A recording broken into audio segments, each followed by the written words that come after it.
Hello, it's Neil and Gwen from the Relationship Paradigm. Hello.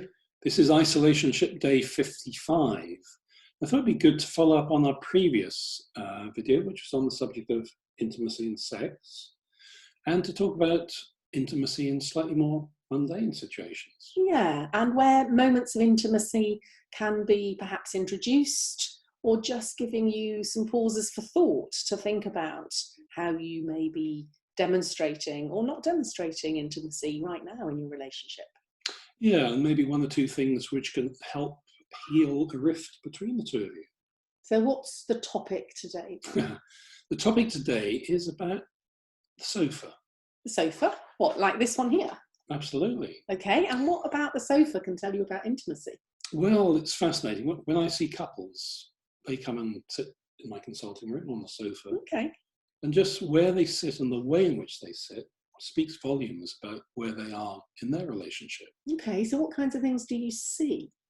Well, in brief, how close they sit together, Okay. whether they're facing towards each other or turning away from each other, and what perceived closeness there is between them. So something about their body language as well as the physical proximity of where they sit. Okay. So I'm just wondering if you in the evening spend time sitting on the sofa together, watching Netflix or TV or whatever, just think about where you're actually sitting, how far you are apart from each other. Because if you're sitting far away from each other, it's very hard to just have that sort of casual touch or look. And that's really important. Okay. Because if you're sitting feet away from each other, that's really turning away from each other, and that's creating a distance between the two of you, which will grow and grow emotionally. Okay. So look at your sofa.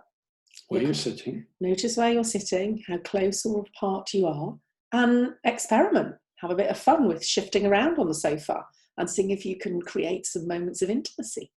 Yeah, and you don't have to sit right next to each other. You could sit, one of you, with your feet up on the sofa, and if you like having your feet massaged, invite your partner to do that. And one other thing which is really important is electronic devices. On the sofa?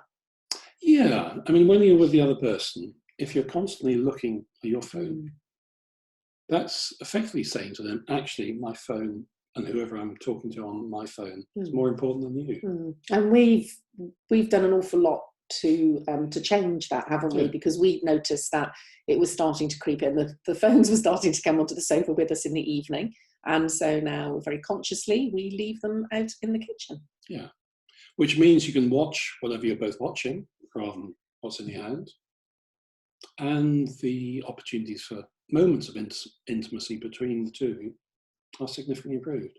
Excellent. So look and see what happens. Thank you. So thanks for watching.